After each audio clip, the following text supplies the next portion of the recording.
Honest J. Nowak. Oh yeah.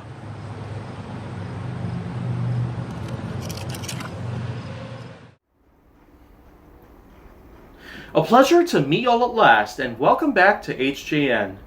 So today's topic here on HJN isn't necessarily going to be clapping, of course, unlike last episode. I really feel motivated now to keep going here with some other topics and the like, so let me just go on ahead and start talking a little bit about some history here in America with something known as the Declaration of Independence. That right there was basically the epitome of why we exist today. The Declaration of Independence is something out there that basically kept England away from us. It is something out there that allowed people to live free within their own lands. It's something that allowed millions of us to not be divided. It is something that prevented this entire country, with all 50 states, from becoming what they probably will be if we don't stop doing what we're doing. And that, of course, would be standing by, watching others die. That's one way to put it. One of the only ways to ever put it together. But instead, I'm just simply going to shift my attention away from those tragic things out there in life, and instead just talk a little bit about why the Declaration was a huge necessity to keeping our country safe and to pretty much getting us to where we are now. July 4th, 1776, the date that the signature started coming into play, and which some of the original founders of the country, like George Washington, John Adams, Thomas Jefferson, the original big three that pretty much started it all, and of course were the first three presidents to occupy the nation, especially from the first 10 to 15 years of America's life.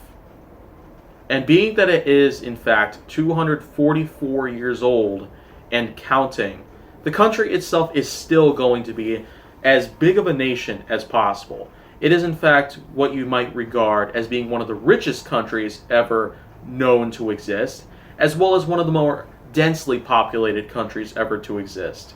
Because alongside the fact that there are enormous population occupations over in countries such as Brazil, China, Canada, Russia, and India, America is in fact one of the only types to ever have such a legal system that can allow for so many things to happen that you'd never be able to find anywhere else. And let me just tell you, I've practically been on the verge of being outside of this country. The only spot that I've ever been in that was outside of the mainland itself was Hawaii. And that was in March of 2000. Yeah, just months, close to a year old then. But I will say for sure that aside from everything I've already learned about based on what the country really is, and why America needed such independence and freedom in the first place, I really feel motivated, yet highly ecstatic about the whole entire thing itself, giving us to where we are now. We are in fact a nation, not divided at all, not from the north and south, or the east from the west, or anything else of that sort. We are in fact not a nation that intends to disgrace others because of what their background is. We are in fact a nation that will not do such horrible things out there. Terrible, horrible, no good, very bad things in accordance with the book itself. And now hopefully that pretty much just gives you the motivation and the courage that you need to pretty much get by. Because to try to have a good day nowadays would make as much sense as to try and drink water from a cactus.